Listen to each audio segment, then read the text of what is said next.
स्वागत है दोस्तों ब्रेक के बाद आप सभी का एक बार फिर से आपके अपने पसंदीदा शो मार्केट फर्स्ट में। दोस्तों मार्केट सेक्टर से जुड़ी हर हलचल पर हर टीवी चैनल और हर अखबार बात करता है, लेकिन किसानों से जुड़ी समस्याओं पर शायद ही कोई बात करता होगा। इसलिए आज हम एग्रीकल्चर स्पेशल शो लेकर के आए हैं किसानों के बीच मार्केट फर्स्ट के सेगमेंट में, क्योंकि मार्केट के अंदर किसान की एक बहुत बड़ी भूमिका है। दोस्तों शो को आगे बढ़ाएं, लेकिन उससे पहले हम जान लेते हैं राज एग्रो सीड कॉर्पोरेशन के बारे में कि आखिर राज एग्रो सीड कॉर्पोरेशन राजस्थान में किस दिशा में काम कर रहा है। सीधे आपको लिए चलते हैं राज एग्रो सीड कॉर्पोरेशन के कार्यालय पर। नमस्कार दोस्तों, मैं राकेश शर्मा राज एग्रो सीड कॉरपोरेशन से डायरेक्टर। हम 2 साल से किसान भाइयों के लिए राज एग्रो सीड कॉरपोरेशन में कृषि की जो भी नई तकनीकी है, अच्छे गुणवत्ता वाले बीज है, सीड और उच्च गुणवत्ता वाली खाद, दवाइयाँ, उनके लिए काम कर रहे हैं। राज एग्रो सीड कॉरपोरेशन 2 साल से किसान भाइयों के लिए समय समय पर किसान भाइयों को जो खेती के बारे में अच्छी खबर है वो हमेशा प्रदान करता रहता है। राज एग्रो सीड एक मार्केटिंग कंपनी है जो इंडिया लेवल के जितनी भी अच्छी अच्छी टॉप मोस्ट कंपनियां हैं उनसे अच्छे सीड लेके और किसान भाइयों तक पहुंचाती है और किसान भाइयों को समय समय पर अच्छी जो कि कीटनाशक दवाइयाँ हैं, सीड है, उच्च गुणवत्ता वाले बीज है, उनके बारे में बताती रहती है। राज एग्रो सीड वो भी समय समय पर हर जगह पे कृषि मेलों का भी आयोजन करती रहती है, जिससे किसान भाइयों को हमेशा फ़ायदा मिलता रहे और उनकी उन्नत खेती में फ़ायदा होता रहे। राज एग्रो सीड हमेशा उच्च क्वालिटी के सीड और दवाइयाँ ही मार्केट में भेजता है। हम कोई भी कभी भी किसी प्रकार का क्वालिटी से समझौता नहीं करते हैं। यही राज एग्रो सीड का मेन उद्देश्य है कि किसान हमारा हमेशा खुशहाल रहे। हम चाहते हैं कि जो ये हम अखबारों में पढ़ते हैं कि किसान भाई हमेशा कुछ न कुछ खेती में जो कि गलत दवाइयाँ या गलत बीज उत्पन्न उनको मिल जाता है, उससे वो आत्महत्या कर लेते हैं। हम चाहते हैं कि किसान भाई हमेशा आगे बढ़ते रहे। इनके साथ अगर किसान आगे बढ़ेगा तो हम भी आगे बढ़ेंगे और हम भी आगे बढ़ेंगे तो देश भी आगे बढ़ेगा। मैं किसान भाइयों से निवेदन करना चाहूँगा कि अगर आप राज एग्रो सीड से संपर्क करना चाहें तो आप हमारी विद्याधर नगर ऑफिस में संपर्क कर सकते हैं और हमारे जितने भी जैसे पूरे राजस्थान में हमारा नेटवर्क है, हर जगह हमारे डीलर भाई हैं, उनसे संपर्क करके आप अच्छी गुणवत्ता वाले आज ये सीड ले सकते हैं। तो दोस्तों देश आगे बढ़ेगा तभी देश आगे बढ़ेगा जब किसान आगे बढ़ेगा, ऐसा कहना था राज एग्रो सीड का। राज एग्रो सीड कॉर्पोरेशन के जो संस्थापक है सुनील जी, आपसे ही मैं जानना चाहूंगा, आज के समय में खरीफ का सीजन फिलहाल चल रहा है, खरीफ की जो मुख्य फसलें हैं वो कौन कौन सी है और किस तरह की सावधानी रखी जाए खरीफ फसल के उत्पादन के समय? खरीफ की जो मुख्य फसल जो राजस्थान में है, खरीफ में मल्टी क्रॉपिंग है। राजस्थान में बेसिकली अलग अलग एरिया हैं, अलग अलग फसलें हैं। जैसे यहाँ पर कॉटन भी लगता है, या सोयाबीन भी लगता है, पैडी भी लगता है।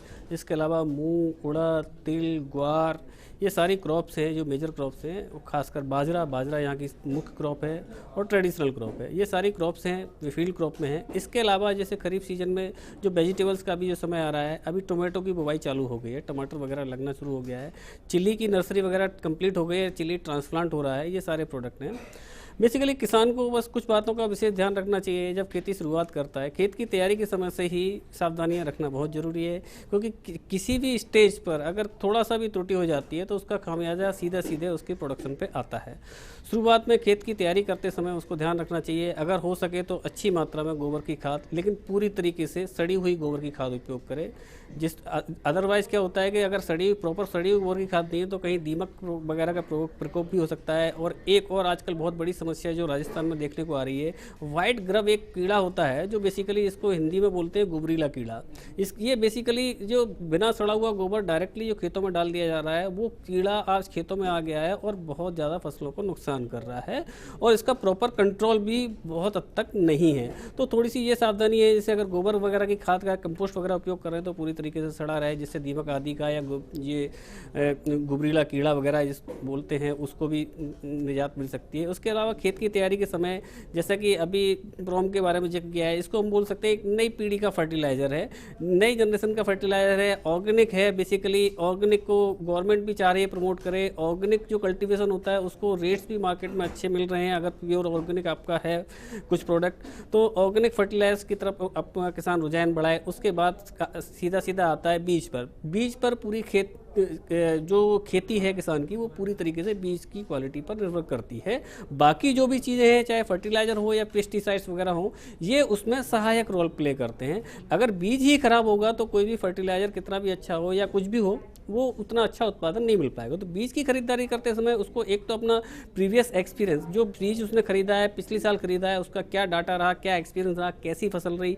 अगर बीज खराब है तो दूसरा बीज कौन सा बेहतर है, उसके दूसरे किसान भाइयों से भी सलाह ले सकता है। कंपनियों से डायरेक्ट संपर्क करके भी या डीलरों से संपर्क करके भी जानकारी ले सकता है। सही बीज का उपयोग करें। दूसरा, उसकी जो क्लाइमेटिक कंडीशन है, उसकी पानी कितना दे सकता है, उसके पास अपना खुद का पानी का साधन है या नहीं है, ये सारी चीज़ों को ध्यान में रखते हुए भी उसकी जो सिचुएशंस है उसके आधार पर बीज को खरीदें। कई बार क्या होता है, बीज तो अच्छा होता है, बीज में कोई प्रॉब्लम नहीं होती है, लेकिन उसका सिलेक्शन गलत हो जाता है। अगर कम पानी का कोई बीज है, ज़्यादा पानी में लगा देते हैं तो प्रोडक्शन नहीं देगा। ज़्यादा पानी का बीज है, उसको पर्याप्त पानी नहीं मिलता है तो भी प्रोडक्शन नहीं आता। बिल्कुल, तो ये सावधानियां रखने की जरूरत है किसान भाइयों को। आभा जी, आपका हम रुक करते हैं, आपसे हम जानना चाहेंगे, अगर आज के समय में खरीफ का सीजन चल रहा है, किसान को अगर किसी तरह की परेशानी होती है बीज कंपनी से या फर्टिलाइजर कंपनी से, तो किस तरह से आसानी से संपर्क किया जा सकता है कंपनी के प्रतिनिधियों से?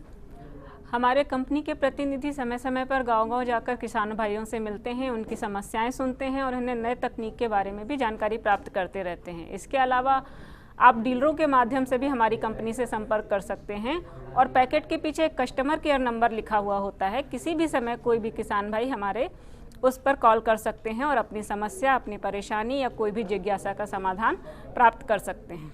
आभा जी, आपकी फ्यूचर प्लानिंग क्या है कंपनी की राजस्थान में अपने व्यवसाय को लेकर के? राजस्थान में हमारा व्यवसाय ऑलरेडी चल रहा है और इसको आगे बढ़ाने के लिए हम किसान भाइयों से मिल रहे हैं, अपने प्रोडक्ट के बारे में उनको जानकारी दे रहे हैं और अभी तक जो रिजल्ट आए हैं उससे किसान भाई काफ़ी खुश भी हैं। तो हम इसी चीज़ को आगे बढ़ाने के लिए प्रयासरत हैं। राजेश गोस्वामी जी, आपसे मैं जानना चाहूंगा, आपकी कंपनी की फ्यूचर प्लानिंग क्या है राजस्थान को लेकर के और एंटायर इंडिया को लेकर के, बिजनेस को लेकर? जैसा कि मैंने पहले भी बताया कि गुजरात हमारा नेटिव प्लेस है, तो वहाँ हम 2 फेज में काम कर रहे हैं। एक तो हम कोऑपरेटिव सेक्टर के साथ जुड़े हुए हैं और दूसरे प्राइवेट डीलर चैनल पे हम काम कर रहे हैं। तो वहाँ हम हमारे दोनों मिला के 500 से 600 डीलर और कोऑपरेटिव सेक्टर में काम कर रहे हैं। ऐसी हालत एमपी में है, महाराष्ट्र में है, तो फ्यूचर में हम पूरे ऑल ओवर इंडिया में हमारी कंपनी की जो प्रोडक्ट है वो फार्मर तक पहुंचाना चाहते हैं। जहां तक राजस्थान का सवाल है, तो मैंने पहले भी जिक्र किया कि यहाँ राज एग्रो सीड थ्रू हम यहाँ काम कर रहे हैं। हमारी अभी 60 से 70 पार्टी भी यहाँ ऑलरेडी बन चुकी है, जो कोऑपरेटिव सेक्टर और डीलर को मिलाकर है। अभी यही कारवा हम आगे बढ़ाना चाहते हैं कि ज़्यादा से ज़्यादा डीलर या ज़्यादा से ज़्यादा कोऑपरेटिव सेक्टर हमसे जुड़े, हमारी जो प्रोडक्ट है वो हम उन तक पहुँचाए और उसके द्वारा फार्मर तक पहुँचे, फार्मर को भी उसका फ़ायदा हो, टेक्निकली उसको समझा सके। इसके लिए अभी जो मैन पावर भी चाहिए। कंपनी का जो प्लांट R&D विभाग है उसमें भी कुछ इंप्रूव करना चाहते हैं, तो वो भी हम करेंगे। जैसा कि हम बता रहे हैं कि अभी हमने लास्ट ईयर एक मेगा सल्फ करके अपना प्रोडक्ट, मैंने पहले बताया कि 19% सल्फर अपना आता है, कि जो नाइट्रोजन, फॉस्फोरस, पोटाश के अलावा ज़्यादातर उसकी रिक्वायरमेंट रहती है। तो उस प्रोडक्ट को भी हमने डेवलप किया है, आगे भी हम उसको डेवलप कर रहे हैं। काफी चीजें डेवलप हो चुकी है और देश के किसान को जिसकी जरूरत है वो शायद पूर्ति करने की कोशिश में सभी लोग जुटे हुए हैं। दोस्तों, देश के अन्नदाता को अगर समय पर आधुनिक खेती से जुड़ी जानकारी मिलती रहे तो किसान हमेशा फायदे में ही रहेगा और हमें आशा है कि हम आपको हर जरूरी जानकारी देने में कामयाब भी हुए होंगे। आपको आज का हमारा एग्रीकल्चर स्पेशल शो यानी कृषि व्यवसाय से जुड़ा हुआ शो कैसा लगा, इसका फीडबैक आप हमें जरूर दीजिएगा। शो में आने वाले तीनों खास मेहमानों का शुक्रिया अदा करते हुए दोस्तों, मुझे और मेरी पूरी टीम को दीजिए इजाजत। अगले सप्ताह फिर होगी मार्केट की किसी नई हलचल के साथ मुलाकात। तब तक आप हर वक्त खबरों से अपडेट रहने के लिए देखते रहिए फर्स्ट इंडिया और इस शो को, और तमाम खबरों से हर वक्त अपडेट रहने के लिए आप हमारी वेबसाइट www.firstindianews.com पर भी विजिट कर सकते हैं। नमस्कार।